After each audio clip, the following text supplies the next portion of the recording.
રાજ્યમાં સારા શિક્ષણની સુફિયાની વાતો તો બહુ જ બધી વાર થાય છે, પરંતુ એ સુફિયાની વાતોની સામે વધુ એકવાર પોલ ખુલી ગઈ છે। આદિવાસી વિસ્તારોમાં અભ્યાસ કરતા બાળકો માટે સારી આંગણવાડી કે શાળા છે જ નહીં। ચંદ્ર સુધી પહોંચવાની વાતો કરનારી સરકાર જોઈ લે કે અંતરિયાળ વિસ્તારોમાં પાયાની સુવિધાનો પણ અભાવ છે।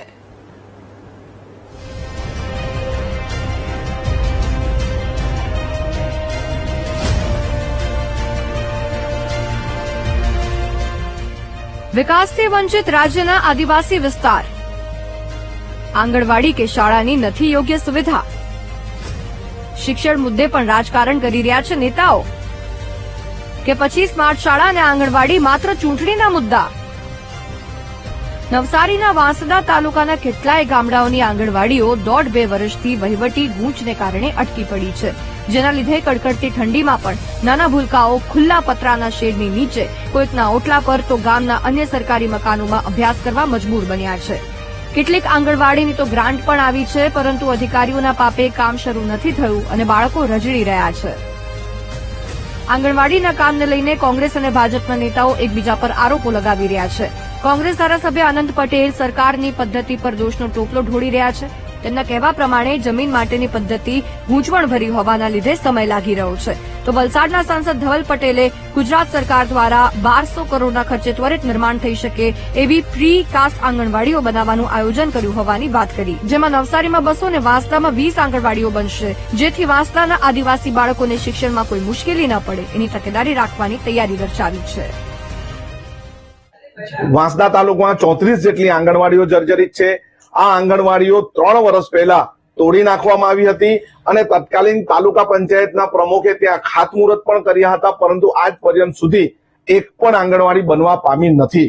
ડુબરફળિયા ગામની વાત કરીએ તો એક આંગણવાડી ચાલે છે, સ્કૂલમાં વર્ગશાળામાં ચાલે છે, બીજી આંગણવાડી દૂધની ડેરીમાં ચાલે છે। વાઘાબારી ગ્રામ પંચાયતની વાત કરીએ તો વાઘાબારી ગામના નાના ભૂલકાઓ આંગણવાડીમાં ભણવાને બદલે પંચાયતના ઓરડામાં ભણવું પડે છે। એવી જ રીતે સરા ગામની 2 આંગણવાડી જર્જરિત છે, બાળકોએ ઓટલા પર બેસવું પડે છે। કુરેલિયાની આંગણવાડી અત્યંત જર્જરિત છે, એમણે થોડે અંતરે ભાડુતી મકાનમાં શિક્ષણ મેળવવું પડે છે। આમ જો આ આંગણવાડી સમયસર ન બને તો નાના ભૂલકાઓએ શિયાળાની ઋતુમાં ઠૂઠવાઈને શિક્ષણ મેળવવું પડે છે। જો આંગણવાડી તાત્કાલિક ન બને તો આવનારા દિવસમાં અમે તાલુકા પંચાયતની કચેરીની સામે આંદોલન કરીશું। હમણાં રાજ્ય સરકાર 1200 કરોડના બજેટે 2400 જેટલી આંગણવાડીઓ પૂરા ગુજરાતભરમાં અને નવસારી જિલ્લામાં 200 અને વાંસદામાં 20 જેટલી આંગણવાડીઓ પ્રીકાસ્ટ મોડેલથી ચાલુ કરવાના છે। જે પ્રીકાસ્ટ મટીરિયલથી ચાલુ કરશે એમાં એક જ મહિનામાં આંગણવાડી ચાલુ થઈ જાય અને જે જર્જરિત ને બીજી બધી સમસ્યા છે એ બધીનું નિરાકરણ આ પ્રીકાસ્ટ મટીરિયલમાં આવવાનો છે। એના માટે હવેથી આપણી વાંસદામાં પણ ખાસ મારું ફોકસ છે ને ત્યાં પણ આવી જેટલી પણ જર્જરિત આંગણવાડીઓ છે એનું તરત જ આ પ્રીકાસ્ટ મોડેલ પર આપણે ટ્રાન્સફર કરાવીને એમને તરત મળી જાય એના માટે પૂરું આયોજન કરવાનું। તો પંચમહાલ જિલ્લાના ગોધરા તાલુકાના મોટા તોરણા ગામની શાળા એક પણ ઓરડા વિના ચાલી રહી છે। 1 થી 5 ધોરણની શાળાના 2 ઓરડા 9 વર્ષથી જર્જરિત છે, પરંતુ આજ સુધી કોઈ કામગીરી નથી કરવામાં આવી। 2016 થી ઓરડાને જર્જરિત ગણાવી ડિસમેન્ટલ કરવાની જાહેરાત કરાઈ છે, પરંતુ ત્યાર પછીથી બાળકો ખુલ્લા આકાશ નીચે ભણવા મજબૂર બન્યા છે। તમે જો તપાસ કરો કે 2 ઓરડા પડું થઈ રહ્યા છે, બિલકુલ ભંગાર થઈ ગયા છે અને છોકરાઓ શિક્ષણ માંગી રહ્યા છે, બહાર બેસીને ભણે છે, આછો પાલવ નીચે ને એ રીતના શિક્ષણ લઈ રહ્યા છે છોકરાઓ। હું ધોરણ 4 માં ભણું છું। અમારી શાળામાં ઓરડા તૂટી જવા હોવાથી અમારે બહાર બેસીને અભ્યાસ કરીએ છીએ। સરકાર અમને નવા ઓરડા બનાવી આપે તો અમે ઓરડામાં બેસીને અભ્યાસ કરીએ। આ અંગે જ્યારે જિલ્લા શિક્ષણ સમિતિના ચેરમેનને પૂછવામાં આવ્યું તો તેમણે કહ્યું કે શાળાના ઓરડાનો પ્રશ્ન ટૂંક સમયમાં જ હલ થઈ જશે, વહેલી તકે શાળાના ઓરડા બનાવી દેવામાં આવશે। જ્યારે તોરણા પ્રાથમિક શાળાની કામ થશે ત્યારે એક રૂમની દરખાસ્ત પણ અમે કરી દીધી છે કે તાત્કાલિક, કારણ કે ત્યાં બાળકો માત્ર 36 છે અને 1 થી 5 ધોરણ છે, એટલે ટૂંક સમયની અંદર ત્યાં આગળ એક રૂમની દરખાસ્ત કરેલી છે અને મંજૂર થઈને આવી પણ જશે અને આશા છે કે તાત્કાલિક એ ગામની જે શાળાનો પ્રશ્ન છે એ અમે હલ કરવાની એ દિશામાં કામગીરી કરી રહ્યા છીએ. આદિવાસી વિસ્તારોમાં તો શિક્ષણ માટે સરકારી શાળાનો આધાર હોય છે, તેમાં પણ સરકાર ધ્યાન ન આપે તો ગરીબ માવતરના બાળકો જાય તો જાય ક્યાં, સૌથી મોટો સવાલ છે. સવાલ એ પણ છે કે આદિવાસી બાળકોને સારી શાળામાં ભણવાનો હક નથી. સરકાર બાળકોની મજબૂરીને સમજે અને સત્વરે શાળામાં ઓરડાની સુવિધા કરે તેવી આશા સ્થાનિકો સેવી રહ્યા છે. Bureau report, VTV news. લાગે છે સરકારને શિક્ષણ સુધારવામાં કોઈ રસ જ નથી અને આદિવાસી વિસ્તારો પર તો કદાચ ધ્યાન જ નથી આપવું લાગતું.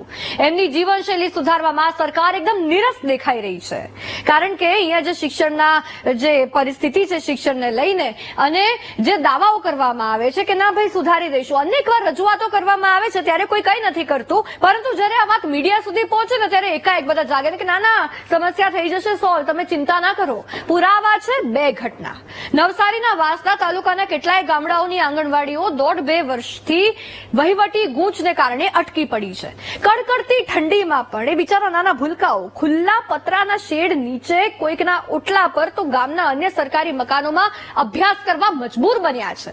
સ્થાનિકો કહી રહ્યા છે કે ગ્રાન્ટ આવે 1.5 વર્ષ થઈ ગયું, પણ અધિકારીઓની આળસ કે પછી અધિકારીઓએ કદાચ ગ્રાન્ટના પૈસા ખિસ્સામાં નાખી દીધા છે એટલે કંઈ કામ નથી થયું. અધિકારીઓના પાપે નાના ભૂલકાઓ શું કામ ભોગવે? બીજો પુરાવો પંચમહાલ જિલ્લાના ગોધરા તાલુકાના મોટા તોરણા ગામની પ્રાથમિક શાળા કે જે એક પણ ઓરડા વિના ચાલી રહી છે. વિચાર કરો, શાળા છે પણ ઓરડા નથી. 1 થી 5 ધોરણની શાળાના 2 ઓરડા 9 વર્ષથી જર્જરિત છે. કેટલા? 9 વર્ષથી. અરે સળિયા દેખાઈ ગયા, પરંતુ આજ સુધી કોઈ કામગીરી નથી કરવામાં આવી. 2016 થી ઓરડાને જર્જરિત ગણાવી ડિસમેન્ટલ કરવાની જાહેરાત કરવામાં આવી છે, પરંતુ ત્યાર પછીથી બાળકો ખુલ્લા આકાશ નીચે ભણવા મજબૂર બન્યા છે. જાણે કોઈ વર્ષો જૂની ગુરુકુળ હોય જે દ્વાપર યુગમાં જોવા મળતી, ત્રેતા યુગમાં જોવા મળતી. ભયા કળિયુગ છે. સ્માર્ટ ક્લાસના દાવાઓ વાયદાઓ કરતી સરકાર એના રાજ્યમાં જર્જરિત ઓરડાના કારણે બાળકો ઓરડામાં બેસીને અભ્યાસ નથી કરી શકતા, ખુલ્લા આકાશમાં ભણવા મજબૂર બનવું પડે છે. ગુજરાતના અંતરિયાળ વિસ્તારોમાં શિક્ષણની આવી જર્જરિત પરિસ્થિતિ છે. આદિવાસી લોકો સામે સરકાર કેમ નથી જોતી? મત આપવામાં 26% જેટલું પ્રભુત્વ છે તેમનું ગુજરાતમાં, છતાં આવું ચૂંટણી હમણાં નથી એટલે આવું. ચૂંટણી સમય તો બહુ રીઝવવામાં આવે છે ને તેમને, પછી શું? તેમના ભાવિને હેરાન થવા છોડી દેવાના? શિક્ષણ મંત્રી કુબેર ડિંડોર શાળાઓની આકસ્મિક મુલાકાતો લઈ રહ્યા છો ને તમે? જાઓ મંત્રી શ્રી, અંતરિયાળ વિસ્તારની શાળાઓનો ધક્કો ખાઓ. ત્રિનેત્ર મલીએ વિરામ બાદ આપને બતાવીએ કે 3 દિવસથી સ્થાનિકો આંદોલન કરી રહ્યા છે, પરંતુ સરકાર છે કે તેની સામે એમને જોવું જ નથી.